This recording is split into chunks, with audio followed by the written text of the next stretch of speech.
So, as we go into Season 5 of the Glory Hunter Challenge, we've already completed Germany, France and Portugal.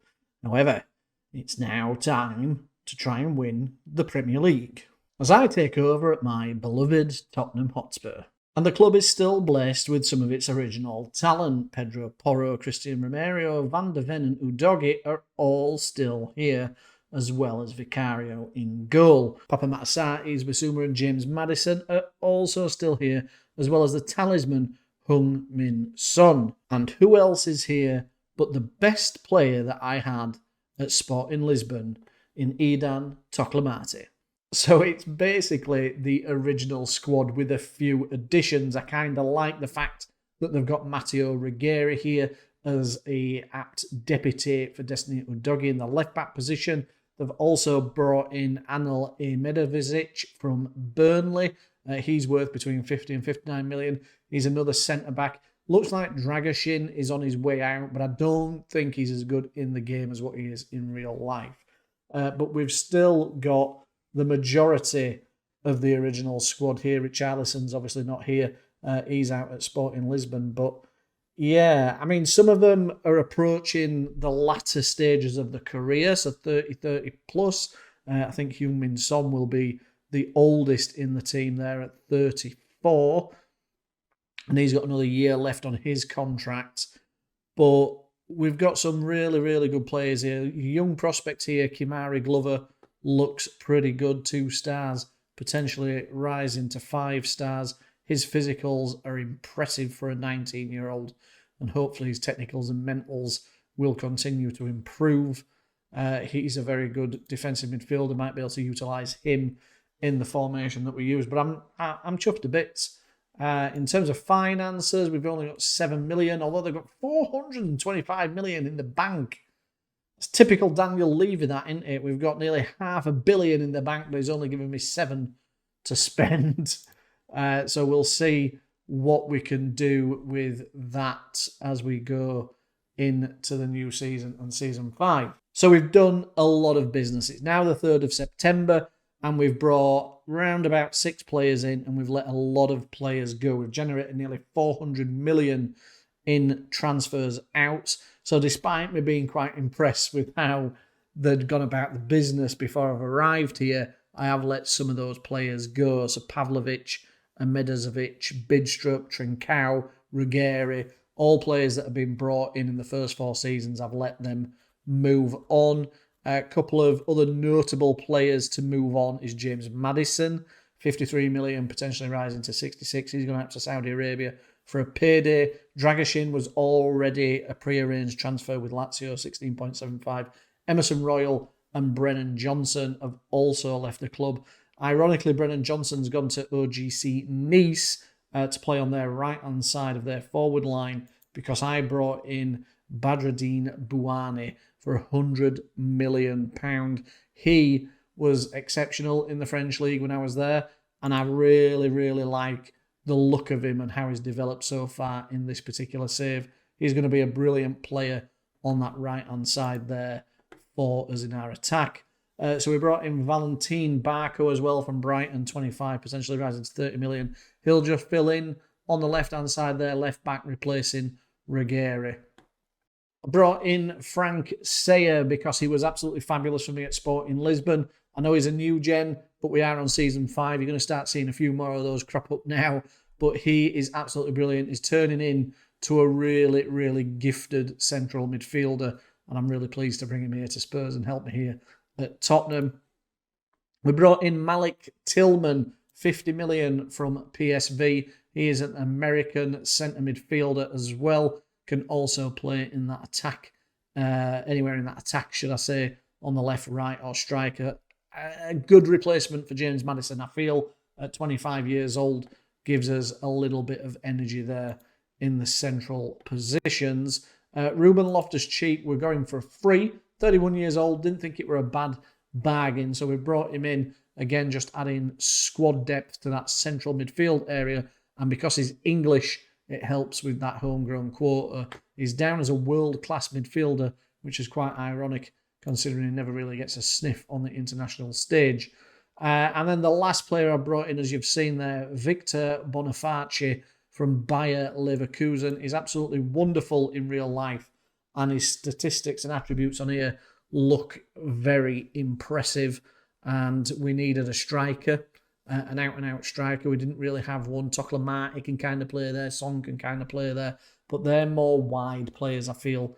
And Victor Boniface will be absolutely brilliant for us in the formation that we play. So, really looking forward to seeing how things go. In terms of the schedule, the season so far is that we had a home draw with Chelsea, beaten Brighton and Everton, beaten Wickham in the EFL second round, beaten Aston Villa, and then beaten Blackpool in the EFL third round. We've next up got a trip to Manchester United, which will be tough, but so far, so good. 3 wins and a draw from the opening 4 games. Let's go see how Season 5 goes for us at Spurs. The trip to United didn't get off to the best of starts when Marcus Rashford scored a wonderful goal from the edge of the box, making it 1-0 on just 18 minutes. And after a bit of an encouragement at half-time, it was Toklamati who made it 1-1 on the 68th minute. And just 4 minutes later, it was Pedro Porro's corner that was cleared to Jamie Donnelly. His pass found Toklamati, and he smashed in his second goal of the game and gave us all 3 points at Old Trafford. There were then 3 wins in a row as we beat Nottingham Forest, Brentford and Leicester. However, a trip to Welland Road resulted in our first defeat of the season when Daniel James scored a 91st minute winner. That didn't really hold us back though, as we thumped Crystal Palace 8-0 in the next game, with Heung-min Son scoring 4. Next up was a trip to the Etihad, and it was a fairly dull affair right up until the 69th minute, when Aito's back pass was intercepted by Boniface and gave us the lead. And in the 84th minute, it was Frank Sayer who rose above everybody from Angel Gomez's corner and made it 2-0. We took all 3 points in a very impressive display. We then beat Fulham 4-0, where they didn't even have a single shot. The North London derby was up next, and the first one was being held at the Emirates. It took well an hour on the clock, but Heung-min Son struck past Ramsdale to give us the lead. It looked like we were going to take all 3 points away at the Emirates, but unfortunately Pedro Porro stuck out a leg in the box and Fabio Vieira went down fairly easily. Bukayo Saka stepped up to take the penalty and he made no mistake. The score was 1-1. And it somehow felt like 2 points were dropped. The home fixture against Liverpool was up next, and despite them dominating possession, we still managed to get 22 shots off, with 14 on target, 4 of them finding the back of the net in a 4-2 win. A 1-1 draw away at Wolves saw our young academy prospect Cletus get on the score sheet. And then there were 4 wins in a row, beating Bournemouth, Newcastle, Manchester United and Southampton. We were sat comfortably at the top of the table, 10 points clear of our nearest rivals Liverpool, losing just 1 game, drawing 3 and winning 15 from our opening 19 fixtures. Given Spurs had finished 8th last season, there was no European football for us to focus on. So halfway through the season, and again, things are just going really well. I can't fault the team at all. Malik Tillman's been a surprise. I know we spent a lot of money on him, but I didn't think he was going to be as good as what he is. He's got 16 goal contributions in 13 games. Heung-min Son is still doing it. 14 in 15 for him. I've not renewed his contract. I think I'm just going to let him go at the end of the season. Frank Sayer, 10 goals in 18 for him. What a talent he is going to be. Destiny Udogie is doing really well for us. Jamie Donnelly's come in and done a job when I've needed him to. He's pretty good. He's got 6 goals in 5 starts. That's no mean feat. Mickey van der Ven, been excellent. Valentin Barco's been good. Simone Profundi is here. He was here when I got here and he's done all right when I've needed him to. A couple of players to talk to you about. Obviously, Toklamati is somebody that we had at Sporting who was really, really good. He's done all right for us. He's not really getting in the team that much, which is a bit odd considering how good he was for us at Sporting. Victor Boniface is the starting striker, and he's got 7 in 10. But the 2 players that I really want to give a bit of a shout out to, and one of them I can't pronounce his first name, but it's Ugachukwu, Ugachukwu, I think. Cletus, who's a striker, he scored 5 and 7. He's come in and played when Bonifaci's not been available. Ironically, they're both Nigerians. And Cletus has come up through the youth academy here at Spurs. I'll show you in a minute. And then Prince Sitole, which is an amazing name because most of you will know, particularly if you're from England, that shithole is a term that we use quite frequently to describe some places that are a bit run down in England. But yeah, Prince Sitole, Zimbabwean right back, another academy product. I don't know if Spurs have some links with some African clubs about taking young prospects from them at a young age, but yeah, this guy is a right back and he's been absolutely wonderful. 18 years old, he's attacking fullback.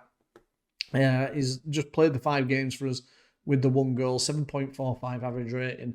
I found him in the youth prospects, just 18 years old, and I thought, you know what, we'll use him because, like I say, his attributes look really, really good. Technicals are not the best, but his passing and marking's all right. Tackling's pretty good. But yeah, I feel like he can really kick on and develop into a very, very good fullback. And then Cletus, likewise. I mean, look at those attributes. The man is just 18 years old. He's got 6 goals in 2 for Nigeria already. He's just absolutely brilliant. He's going to be a brilliant striker. He just needs to get his goal ratio up a little bit. Just 4 goals in 17 in the Premier League. But most of those appearances are from coming off the bench. So yeah, he, like I say, really, really good. He's quick. He's got some good natural fitness, very good physicals. His mentals are very, very good. And his technicals are very impressive. Finishing could do with improving a little bit, like we said. But everything else, I don't know why he needs to be so good at marking as a forward. But he's very good at marking any defenders that might come up for corners if he needs to come back. Good penalty taker. Very good technique and good composure. But yeah, 6'2", big lad as well. So yeah, some really, really good players and just good performances. Again, it's just continuing, isn't it, with this run that we're having from Dortmund to Marseille to Sporting and now Spurs, top of the table, 10 points clear. Things are going very well. Can we do any business in the January transfer window to help improve on where we're at? Just one player coming in, which was Slozlably, or however you pronounce it. I ain't got a clue how you pronounce it. Slozlably? I don't know. It cost us 63 million, but he is a very, very good player. I mean, his attributes are exceptional. He's a world-class midfielder, and he's certainly going to add some depth and quality in that depth across our midfield. Very, very good player indeed. 63 million from Liverpool, who are ironically in second place and have sold us one of their best players, which again sort of like reduces their ability to catch us and improve our chances of winning this league. A few notable outs then, although not really familiar names. Jacobo Fazzini's gone to Torino, 8.25 million. Valentin Carboni went to Napoli for 20 million. Geronimo Domina, Espanyol, 17 million. And Elio Valiz, he is a player that is actually at Spurs in real life. He's gone to Newell's Old Boys, 5.25. And Fabian Krivac has gone to Lille for 17 million. There were players that were really in the reserves that have not used but had decent value to them. Players that have been brought in, apart from Valiz, the other players were brought in during the first 4 seasons of the game save. So, yeah, so we made a bit of money back off those, but only spent it on Schloslerby as he's coming to the squad. So in terms of what's happened in January so far, while the transfer window has been open, we did suffer another defeat in the league, which was 5-3 away at Chelsea, which was disappointing. We also lost in the semi-final of the EFL against Aston Villa, 3-0. albeit we've got the home leg to play, but we're not really bothered about that. We're through in the FA Cup. We played Accrington Stanley and then Plymouth. So games that you'd expect us to win. We did so, and we've got through to the next round there, to the 5th round, where we've got a home tie against Middlesbrough, which again I feel like we should win. And then other than that, we've won. We beat Brighton 5-0. We've got a very good 2-1 win away at Aston Villa, which is ironic considering we lost 3-0 there 4 days before in the Cup. And we've beaten Forest 2-1. So we were 10 points clear of Liverpool, which we still are, albeit we've now got a game in hand. And we're 8 points clear of Arsenal with a game in hand. So we could, if we win our game in hand, have an 11-point gap on second place, which is pretty good, and I'm confident we should go on to win this league. It's just whether we can do the FA Cup as well. Our first game in February was a home tie against Brentford. Unfortunately, Pedro Porro's cross was turned into his own goal by Friedel, which gave us the lead on 36 minutes. And just before half-time, we got our second of the game when Profundi's pass found Tillman in the box, and he made no mistake. Boniface made it 3 from the penalty spot in the 58th minute. However, just 5 minutes later, Friedel made up for his own goal in the first half when he got Brentford back into the game. And on the 81st minute, things started to get a little bit nervous when Yarmoliuk made it 3-2, and Brentford starting to pile on the pressure. We held strong though and secured all 3 points. The next 4 games saw us draw 2 and win 2, before we hosted Manchester City, and just before the break in stoppage time of the first half was Heung-min Son that opened the scoring. But in the 84th minute, it was Jonathan Norby who equalised for Manchester City, and we shared the spoils of the game. We'd beaten Crystal Palace 8-0 earlier in the season, but we managed to get a 6-0 win away at Fulham as well. Academy prospect Cletus grabbing a hat-trick. Next up was our home tie in the North London derby as Arsenal travelled to the Tottenham Hotspur Stadium. However, they couldn't get a grasp on the game, and we won out 3-2, with Declan Rice scoring a 95th minute goal, making it look a little bit closer than it actually was. A 4-0 demolition of Wolves came up next, and our biggest fixture of the season was when we travelled to Anfield. Malik Tillman gave us the lead with a fine finish from the edge of the box on 12 minutes. Liverpool struck back on the half-hour mark, though, when Cody Gakpo managed to get the wrong side of Mickey van der Ven, and he put a fine finish past Vivacaro, making it 1-1. And Valverde's strike in the 53rd minute gave Liverpool the lead and was enough to give them all 3 points. Their 2-1 victory diminished the gap at the top. But the remaining 4 games saw us go unbeaten, getting a point away at Bournemouth with victories at home against Newcastle and West Ham, and a draw away at Southampton. It meant we won the league at a canter, 89 points, 10 points clear of Liverpool, 103 goals scored and just 36 conceded. Our run in the FA Cup had been fairly easy, and a home tie against Middlesbrough in the 5th round didn't provide much opposition.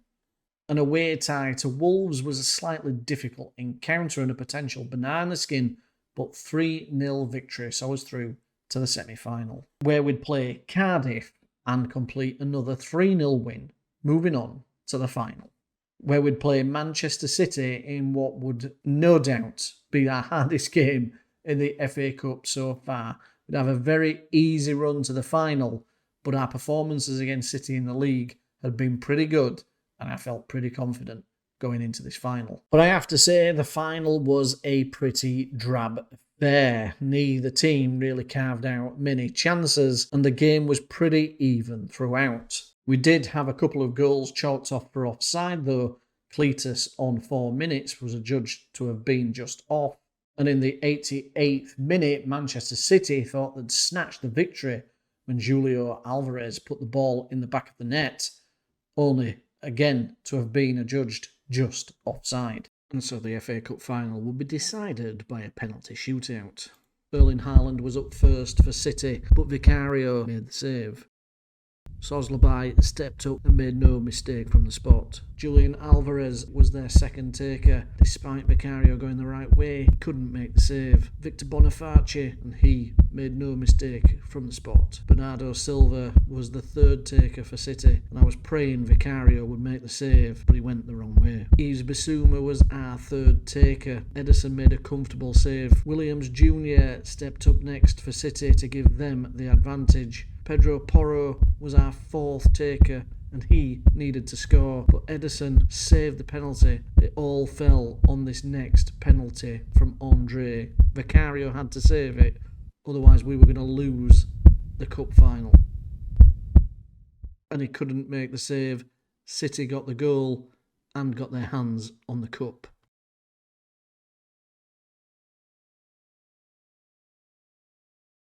I mean, I guess it is what it is. It's heartbreaking when you lose a final like that, but wasn't a great deal we could do about it. It was just one of those things. You can't win everything all the time, can you? But I'm really pleased with how things went during the season. Again, the players that we signed made significant difference to what we did. Malik Tillman, Buonanni, even Szoboszlai as he came in for the second half of the season, 7.28 average rating there. So, Frank Sayer coming in from Sporting has done a really good job. So, yeah, I can't be disappointed. We've claimed the Premier League, so we've got a trophy in the cabinet, which is the most important thing. And I do think the FA Cup is one of those trophies that's going to be difficult to win. We had a very easy run. We had a very easy draw to the final. And that's not always going to be the case. If we get an away tie to a Chelsea, to an Arsenal, Manchester United, Manchester City, Liverpool, even the likes of your Aston Villas, Newcastles, Evertons, West Hams, those type of teams are always going to put on a performance at home in the FA Cup. So it's difficult. We had an easy run. I feel like we won't get a better chance, but you never know. We'll have to see what Season 2 brings us. And so, with the English Premier League added to the trophy cabinet, it meant we'll be staying for Season 2 here at Spurs in the hope we can claim the FA Cup and have a go in the Champions League.